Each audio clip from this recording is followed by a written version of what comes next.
Well, let's talk reinvention. And it's about revealing the real you, the new you, the next version of you, the layer beneath what is you right now. And so stripping away what was not useful and going to the next level. And this is a process that is a continuous process if we choose.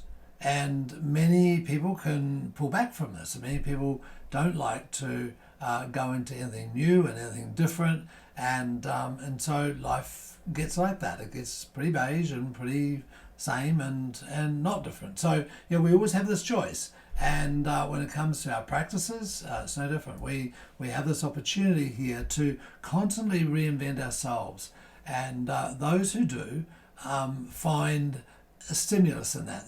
There's a fulfillment in that, and it leads to a dynamic practice and an attractive practice, a practice that is a little unpredictable in sometimes, but always for the better. It's moving upwards, and so it's an ascending process rather than a descending process. It's growth rather than death or withering away. And because it can only go in one of two directions. So in order to embrace that, we have to look at certain elements that are really critical to its development. And this is like a fourth turning, if you like, and we'll explain that a little bit more. So let's go over and have a closer look at this, because it's really fascinating. There's a certain process that's involved in this. And if we can hit each of these points, you'll find that the ability to reinvent, the ability to expand oneself is so much easier. So firstly, in the right frontal area, and we're looking at, if you're not familiar with this model, there's the front and the back part of the brain, and the right and the left. So just to orient you with those areas. And when we look at this right frontal area here, we're looking at the future. We're looking at the big idea. We're looking at where we want to go.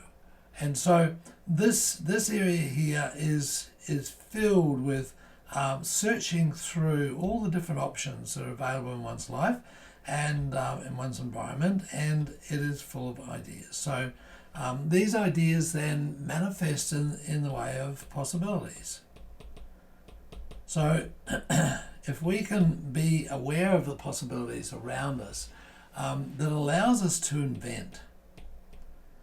And we can invent in our mind first. We always do. There's an element there in our either in our brain or in the greater mind that is seeking new things. It's seeking improvement. It's seeking invention, and this is the area that tends to tap into it, and it's associated with the heart. So it gets very involved in what is our mission. What's the purpose of doing what we're doing, and so in your practice there, you're going to have different ideas, different possibilities. You're going to be inventing things when you're adjusting. There's a process of inventing that goes on non-stop, and this adds to your mission, and so it keeps you on purpose. So those are the structures of this particular area. It's allowing you to exercise that field of possibilities and to start to make some traction into them. And the way that traction happens is that if we can then censor that. We look at all the limitations, and this is a left brain, and in the hind part of the left brain, we're looking at, well, what is the safety factor here, and we have to make sure that we're not going to hurt ourselves. We look into the past in this area, and in order to experience reinvention, we have to be able to take what is and make sure that something like it in the past hasn't occurred, or if it has occurred, what did we do to mitigate it or to control it. So this area here is making sure that the procedures safe, they're effective. We put certain rules in, certain conditions, and this thing balances out the quadrant 1 part, because the quadrant 1 part up in here is coming up with all these things that are possibilities, whereas what we want to do in the quadrant 2 part here, which is this area here, is just look at and work with the probabilities. So probabilities then are the fair chance that this is going to work out. So when we're satisfied about that, then we will pass it through into the part of our brain that will make it work. So we craft it. Yeah, we create it. We apply it. We test it. We take it to the coalface. We make sure that it is working in a way that is the best possible way. So this then is to ensure that the craft takes place, that the product is produced, whatever that may be. It'd be an adjustment. It'd be the structure, the layout of your practice. It's the area there that comes up with the goods, if you like. So that is the creation that we get to, the state of creation that we get to, based on the ideas, based on the probabilities and the rules and the safety factors, and then that gets rolled into a process. So those procedures then become ingrained, and that becomes our modus operandi. Now, the area that we're wanting to address here is the area of reinvention. So reinvention, as a name may imply or determine, is the invention happening again. So when we reinvent, one of the cardinal rules of reinvention is to break the rules. So in other words, there's been some creation that we've made, something that we've done down in these areas here, some craft that we've created, some goods and some processes that we've got here, and the quadrant 4 part, the left frontal, sees opportunities here, and that is to make sure that those areas that we've taken such care and deliberation on over down here get broken and put together in a new way. They get to be re-established, reinvented, and that in turn leads it through into new ideas. Right? So you've got the flow. You're going from the quadrant 1 to the 2, and we do this neurologically. We do this behaviorally. We do it in every possible way with every little thing that we do. We get an idea about something.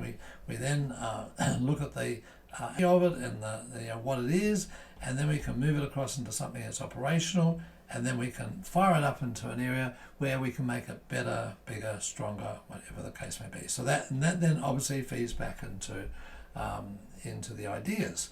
So within that then, there's a working model here of how it is that we can do what we do. We do what we do, and the particular interest here is the one of quadrant 4, and that is, how do we reinvent? How do we keep ourselves on track in this context? So that's a discussion which is we'll go into deeply in the Questa Centre.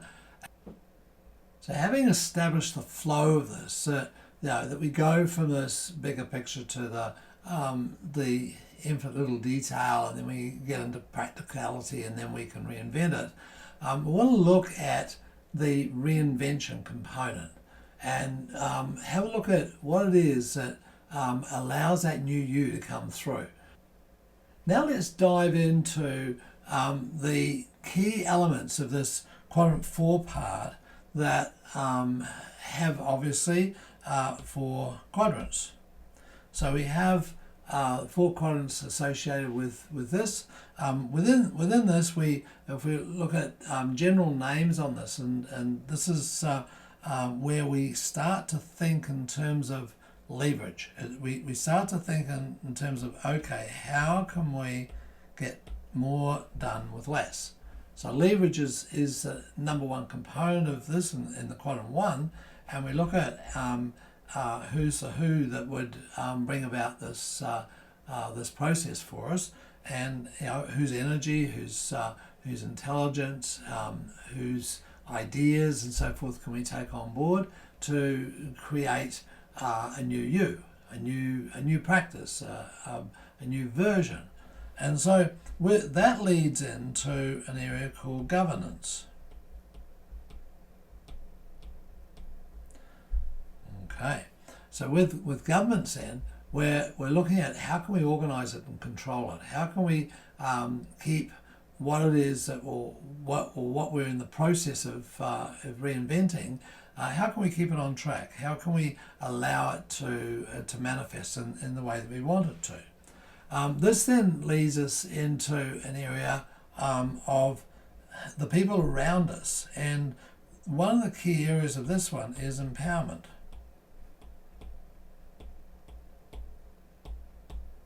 So empowerment is bringing the power out of people, allowing people to express who they are in a way that is supportive and allows them to go to a higher level.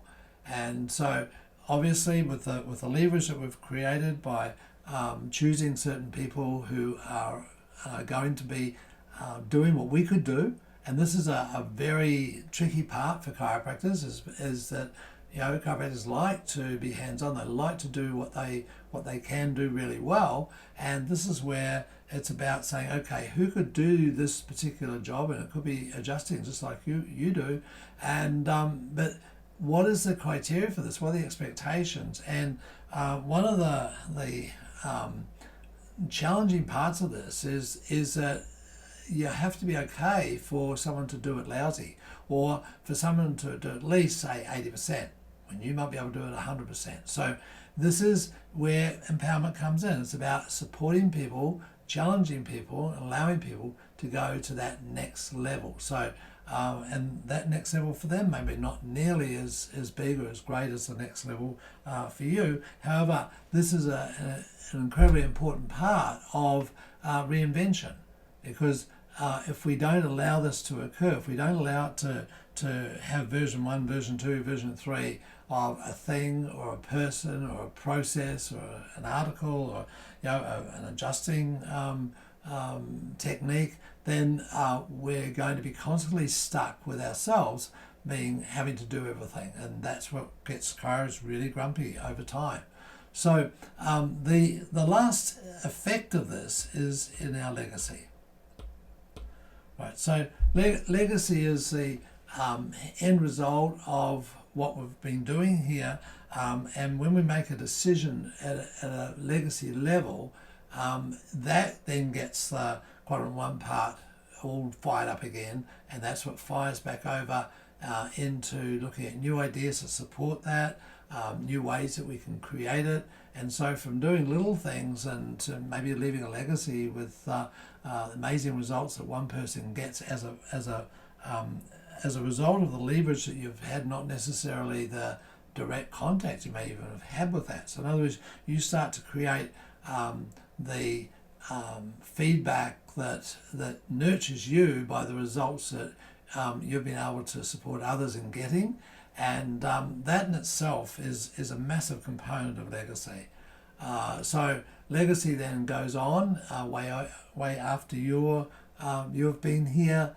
Maybe you've sold the practice, moved on, and the practice continues with the same people coming in and getting care, and the same families and different generations of those families, and that's the legacy that is left because you were able to create leverage, to govern it correctly, and to empower those people to get better and better at their skills and their services, so that then that created an arm of you that is the legacy. So it's not about you at all at this point in time. So let's just have a look at it. Maybe make this a little bit more granular now. Right, so let's have a look then at this quadrant within the quadrant 4 part. Okay, so you're with us there. We've got now these four elements are within this quarter of the bigger chart, which is the quadrant 4 part. Right, so this is all the quadrant 4 part, and as we just described there, leverage is a critical component. Now, I wanted to just pick out a few things that one might look at and fine tune when it comes to this. Now, when it comes to the quadrant 1 part, one of the big drivers here is gratitude.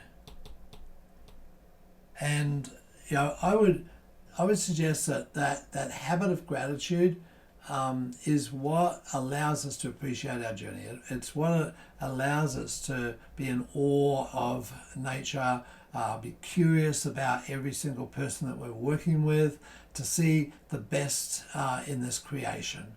And it leads creation. It leads a quest for more, or for better, or for the truth. And this is a necessary ingredient for getting to the point where we can be worthy of reinvention.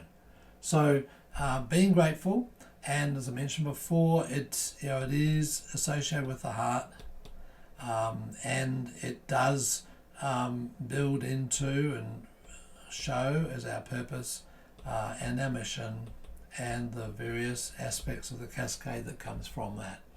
Now, that then allows us to be creative, because the creativity comes from an open space of trust.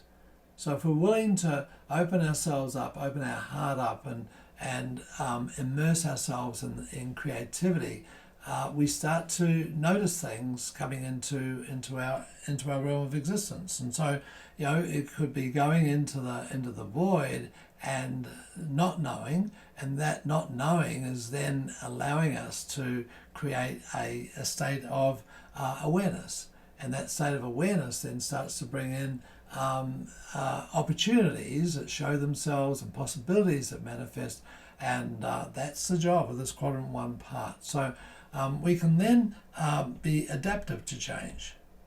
So we can take change as it's happening and embrace that change, and that allows us to get the most out of these new opportunities as they come through. Now, obviously, with the quadrant 1 part too, because it is people oriented, it's wanting to get feedback. So feedback then can be good or bad, it doesn't matter. The quadrant 1 part is open to peers and mentors identifying areas for improvement, and it doesn't seek to defend or justify. It's simply, this part is one of acceptance of feedback for what it's worth, and that in turn leads into networking. So hanging out with people, being able to work with people in different fields, because that gives fresh perspectives and fresh opportunities. So these are the areas then that leverage will promote. It helps to create a sense of awe and wonder in everything around it. So on the other side, then we've got a studious, conscientious part that doesn't want to get things wrong. And so this part here is the part that we need to dedicate to lifelong learning. Right, so we want to make sure that we are continuously pursuing new knowledge, that we're attending workshops and courses and reading, and we're encouraging that of our team, so that we are always on the up and up. We're always looking for the next new thing that is solid, it's indexed, it's proven, and we want to make sure that we understand it fully.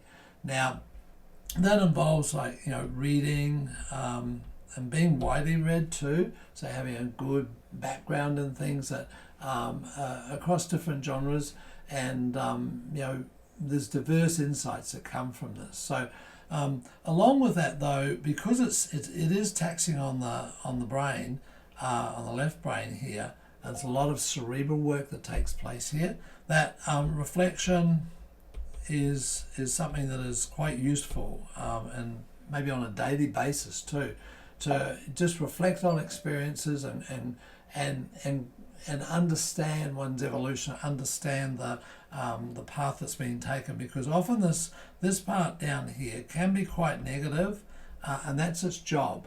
That's the job here of this area in terms of reinventing ourselves. It can be the harshest critic on self. It can be see the glass is half empty, and that's a necessary component of this. And so the energy that's consumed is taxing, and that's where meditation, prayer, and mindfulness and so forth is really important for this part to rejuvenate. So we will tend to wilt if we don't get that that rest time, or the time with nature, or whatever it is that allows us to put our mind at rest for a little while, and that's what happens here in this quadrant 2 part. So then, if we're then looking at the third part here, which is how do we empower? How do we now that we've got good governance, and we've got it from looking after ourselves and being cerebral, we need to empower both ourselves and others. So that really, one of the first key areas here is being well, being checked on a regular basis chiropractically, looking after one's nutrition, making sure that their skills are up to date. So looking after the ergonomics of your adjusting, making sure that you're not going to be tearing joints apart with your adjusting process, and that you're looking at the long term. All right, this is a big focus of empowerment, is pacing yourself over time. Within that, then there's increasing one's emotional intelligence. So emotional intelligence is critical here, because it's this is the empath part. This is the part where we feel for people, we feel for ourselves, we feel for those people that we're serving, and it's important to manage our emotions and to allow our personal relationships and our professional relationships to function clearly and without additional charge on our behalf. So this is a really important part to watch. And one of the things that's important here too, and that is it's a coaching area, but mentoring both of others, but also of self. So having mentors and get different perspectives and share knowledge and look at it from a meta position. So even though the quadrant 3 part is about the details, it's about getting little things done within the practice. It's getting little things done within with practice members and the care that you're giving them, but making sure that empowerment flows all through that. Everything's done to empower, and that we're driven to that naturally as chiros. So the where it all comes together then is in this legacy thing. Now, if we have resilience,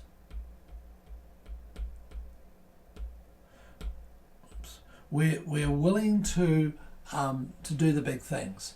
We're willing to cope with setbacks, and we're willing to use things as a learning experience with a positive. Wow, this is there's another way that doesn't work, and this is amazing. I feel so good about this because we're getting closer to what will work. At the same time, this always requires one to be tech savvy. So tech savvy, it's got 2 V's in it actually. Tech savvy is staying updated with the latest technology, and at the moment, we in an exponential growth phase around technology and the trends and the tools. So but in order to remain competitive and even not even competitive, it's in order to remain useful within the context of life. It is about making sure that in this digital age, particularly, that we are up with tech. And within that, then there's a couple of things I think that are really useful to be willing to pivot. And we've been given opportunities to do that during COVID, but and many other aspects and many upsetting things that might happen within the practice. The quadrant 4 part will pivot. The quadrant 4 part will then see, okay, well, this is working really well down in the quadrant 3 part, but now it doesn't anymore. It's it's been challenged all of a sudden. It could be overnight. It could be a change in government policies or a change in the local community, and it's important to be able to take that change and create new challenges and opportunities out of it, because it fires it across into the leverage part, and we start to then look at the solutions that come with that. Probably one of the greatest ways of getting that perspective, I think, is by travel. And so making sure that we travel and experience cultures, experience the rest of the world from a different viewpoint. And that then allows us to have this meta perspective, and we can blend things together from others' ways of doing things to allow ourselves to reinvent ourselves, our practice, the things that we're doing, and take on a new way of doing them. So this part also likes to have goals. It likes to set some regular, tangible, measurable goals, personally, professionally, and also for the practice members. So it is the forebrain is the big thinking part of the brain, and it contributes into projection into big ideas. So the big ideas are what people gather around. People don't gather around small ideas. People don't follow people with small ideas. They follow people who have big ideas, some compelling futures that are there for them and for their loved ones and for the people they're serving. And this is what it's about here in terms of reinventing. If we all in a stage of becoming at all times.